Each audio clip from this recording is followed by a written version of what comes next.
मैं तुम्हारी माँ हूँ। तुम मेरे बाप बनने की कोशिश मत करो। आज सुबह से ही विमला जी अपनी बहू रीना से बहुत नाराज हैं। विमला जी के घर में विमला जी की हुकूमत चलती है। उनके पति तो सिर्फ नाम के पति हैं। विमला जी के दो बेटे हैं, बड़ा बेटा राम और छोटा बेटा श्याम। रीना उनके बड़े बेटे राम की पत्नी है। रीना और राम की शादी को अभी 5 महीने हुए हैं। विमला जी को हर चीज़ उनके हिसाब से चाहिए होती है, चाहे खाना हो, चाहे कपड़े हों या कुछ भी, जो उन्हें चाहिए होता है। राम और रीना की शादी बहुत धूमधाम से हुई थी, पर कहते हैं ना, शादी ब्याह में आप कितना भी कुछ कर लो, कोई ना कोई नुक्स निकाला जरूर जाता है। ऐसी ही कुछ घटना रीना और राम की शादी के वक्त हुई थी। राम के कुछ रिश्तेदारों के द्वारा हर बात पर लड़की वालों को हुक्म देना, हम लड़के वाले हैं, आपको हमारी हर छोटी बड़ी ज़रूरतों का ख्याल रखना होगा, चाहे वो ज़रूरत उचित हो या अनुचित। इसी वजह से बातों ही बातों में बहस छिड़ गई और बहस ने झगड़े का रूप ले लिया। दोनों पक्ष किसी तरह से सबको शांत करवाते हैं। तभी राम के पिताजी रीना के घर वालों से अपने रिश्तेदारों के द्वारा किए गए दुर्व्यवहार के लिए माफ़ी मांगते हैं और साथ में कहते हैं कि शादी ब्याह में बहुत सारे काम होते हैं, कुछ कमी हो भी गई तो क्या हुआ, उन कमियों की वजह से जो बाकी सुख सुविधाएं उपलब्ध कराई गई हैं उनकी कोई कीमत नहीं। कमी किसी भी तरफ से हो सकती है। बात संभालने की जरूरत है, ना कि बिगाड़ने की। राम के पिताजी की बातों को सुनकर रीना के पिताजी के चेहरे पर मुस्कुराहट आ जाती है और फिर बड़े ही धूमधाम से रीना और राम की शादी होती है। जब विमला जी को इन सब बातों के बारे में पता चला तो वो बहुत गुस्सा हो गईं और अपने पति को सुनाने लगीं, आपको क्या ज़रूरत थी माफ़ी मांगने की? लड़के के घर वालों की खातिरदारी करना उनकी जिम्मेदारी है। लड़की दे रहे हैं वो अपनी, वो भी इतने बड़े घर में। लड़की का पिता हाथ जोड़कर खड़े ही अच्छा लगता है। जब औकात नहीं थी तो इतने बड़े घर में बेटी की शादी क्यों की? बड़ा ही संस्कारहीन परिवार है। दामाद की और उसके परिवार वालों की इज्जत करना भी नहीं आता। उसी दिन से रीना विमला जी की आंखों में गड़ने लगी थी। घर में कुछ भी होता बस विमला जी को मौका मिल जाता और उसी बात को लेकर रीना को ताने देने लगती, तुम्हारे मायके वालों में संस्कार ही नहीं है। जब औकात नहीं थी खातिरदारी करने की तो इतने बड़े घर में शादी ही क्यों की? अपनी सास के तानों को सुनकर नई नई दुल्हन बनी रीना खामोश रहती। राम रीना को बहुत प्यार करता था। वो रीना को समझाते हुए कहता, माँ की बातों को दिल पर मत लो, मैं उनसे बात करूँगा।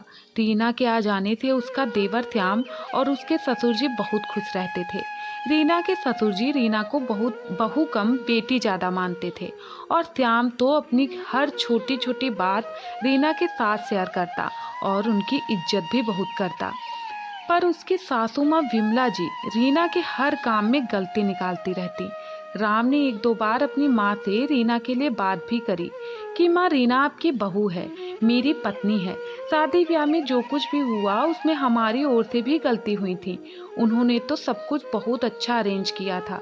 बीती बातों को कब तक पकड़ कर बैठी रहोगी? जो हुआ सो हुआ। यूँ हर बात बात पर रीना को ताने देना ये तो सही नहीं है। वो अब इस घर का हिस्सा है, मेरी पत्नी है और आपकी बहू है। राम ने धीरे से ये बात अपनी माँ को कही। राम की बात सुनकर विमला जी का गुस्सा 7वें आसमान पर पहुँच गया और उन्होंने अपने बेटे राम को बहुत सारी खरी खोटी सुनाई। अभी शादी को कुछ ही महीने हुए हैं और तुम अपनी पत्नी की वकालत करने आ गए। एक बात कान खोल कर सुन लो, अगर इस घर में रहना है तो मेरे हिसाब से रहो। मैं तेरी माँ हूँ, तुम मेरे बाप बनने की कोशिश मत करो। बेटे हो, बेटे की तरह ही रहो। अपनी माँ की बातों को सुनकर राम वहाँ से चला गया।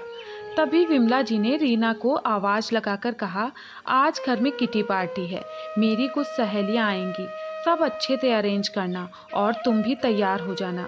रीना ने पार्टी की अरेंजमेंट बहुत ही अच्छी तरह से की। हर उस बात का ख्याल रखा जो उसकी सासू माँ को पसंद थी। पार्टी शुरू हो गई। विमला जी की सारी सहेलियां रीना की खूब तारीफ कर रही थीं। उस दिन रीना गुलाबी रंग की साड़ी में बहुत ही ज़्यादा खूबसूरत लग रही थी। सासू माँ ने उसे एक हीरे का सेट दिया था, उसे पार्टी में पहनने को कहा था। शादी के बाद रीना की पहली किटी पार्टी थी। विमला जी ने खासकर अपनी बहू के लिए ये किटी पार्टी रखी थी। वो हीरो का हार रीना की सुंदरता को और चार चांद लगा रहा था। हार की बहुत तारीफ हो रही थी। तभी विमला जी की एक सहेली ने रीना से पूछा, बहुत ही सुंदर हार है, कहाँ से लिया आपने? मुझे भी ऐसा ही एक सेट लेना है अपनी बेटी के लिए, अगले महीने उसकी शादी है। रीना कुछ कहती उसके पहले ही विमला जी ने कहा, ये हार मेरा है, मैंने दिया था आज की पार्टी में पहनने के लिए। इसके माँ बाप की इतनी औकात कहाँ, इसके सारे जेवर पुरानी डिजाइन के और हल्के हैं, सोने की औकात तो है नहीं, हीरा तो बहुत दूर की बात है। विमला जी की बातों को सुनकर रीना के दिल को बहुत ठेस पहुंची। यह सब सुनकर रीना को बहुत गुस्सा आया, पर वो उस वक्त शांत रही। क्या करे, माता पिता ने ऐसे ही संस्कार दिए हैं कि घर की बातों को घर की चारदीवारी के अंदर ही रखना अच्छा होता है। रीना अपनी सास को कभी भी कोई जवाब नहीं देती, चाहे वो इतना कुछ क्यों ना कहती हो। पर आज पार्टी में विमला जी ने जिस तरह से अपनी सहेलियों के सामने रीना के माता पिता का अपमान किया, वो रीना के दिल को लगी और वो पार्टी खत्म होने का इंतजार करने लगी। रीना ने तय कर लिया था, चाहे जो कुछ हो जाए, वो आज मम्मी जी को उनकी ही भाषा में सबक सिखाएगी। पार्टी खत्म होते ही रीना बड़ी हिम्मत करके अपनी सासू माँ से कहा, आपकी हिम्मत कैसे हुई मेरे माता पिता के बारे में ऐसी घटिया बात करने की? आपको जो कुछ भी कहना है मुझसे कहिए, मेरे माता पिता को नहीं। आप हर बात पर उनकी औकात की बात करती हैं, उनकी औकात आपसे कहीं ज़्यादा है, और संस्कार भी।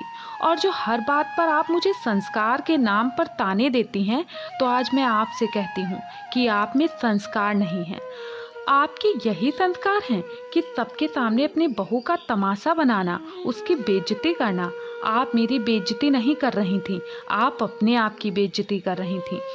मैं भी चाहती तो उस वक्त सबके सामने आपको बहुत कुछ कह सकती थी, पर मेरे ये संस्कार नहीं हैं। मम्मी जी, मुझ में संस्कार हैं, पर आप में नहीं। आप संस्कार की बात करती हैं, जो अपने ही पति की इज्जत नहीं करती, ना अपने बच्चों की भावनाओं की कद्र करती है। बहू हूँ आपकी, आपसे ही ये संस्कार मिले हैं, तभी तो मुझ में इतनी हिम्मत आई है और मैं बोल पा रही हूँ। ये मेरे ससुराल के संस्कार हैं, जो मुझे मेरी सासू माँ से मिले हैं। रीना की बातें विमला जी को कांटे की तरह चुभ रही थी, क्योंकि आज तक कभी भी किसी ने उनसे इस कदर बात नहीं की थी। आज रीना ने अपनी सास को आईना दिखा दिया और साथ ही साथ अपने दिल की भड़ास भी निकाल ली, और उसका सारा श्रेय अपनी सासू माँ को दे दिया। मम्मी जी, आपसे ही सीखा है, अगर कोई बात बुरी लगे तो उसे वहीं उसी वक्त उसको बोल देना चाहिए। आपकी बहू हूँ, आपके ही तौर तरीके अपनाऊंगी। जिस तरह आपको अपने सिवा कोई नज़र नहीं आता, उसी तरह मुझे भी अपने सिवा कोई नज़र नहीं आता। सही कह रही हूँ ना मम्मी जी? रीना ने बड़े ही प्यार से अपनी सास से कहा। अपनी बहू की बातों को सुन विमला जी अपने कमरे में चली गईं। शादी के बाद पहली बार रीना ने विमला जी से ऐसे बात की थी। रीना के इस रूप को देखकर विमला जी के साथ साथ राम श्याम और रीना के ससुर जी भी चौंक गए। तभी रीना ने अपने ससुर जी से कहा, पापा जी, मुझे माफ़ कर दीजिएगा, मुझे मम्मी जी से ऐसे बात नहीं करनी चाहिए थी। अगर वो मुझे कुछ कहती तो शायद मैं सुन भी लेती, पर उन्होंने सबके सामने मेरे माता पिता का अपमान किया, जो मुझसे सहन नहीं हुआ, और मैंने इतना कुछ उनसे बोल दिया। बेटा, तुमने जो कुछ भी किया सही किया।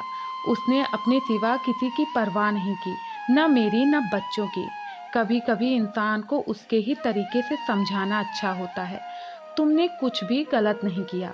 शायद ज़्यादा नहीं, पर थोड़े बदलाव की उम्मीद तो विमला से हम कर ही सकते हैं। ससुर जी की बात सुनकर रीना मुस्कुराने लगी, और साथ में सब लोग भी।